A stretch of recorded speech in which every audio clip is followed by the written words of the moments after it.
Korkma bak. Sen içeri kapatamam hiç korkma. Korkma. Demir var.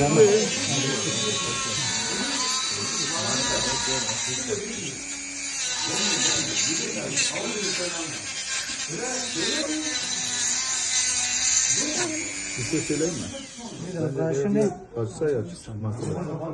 parmağını zorlama. Parmağı sesi.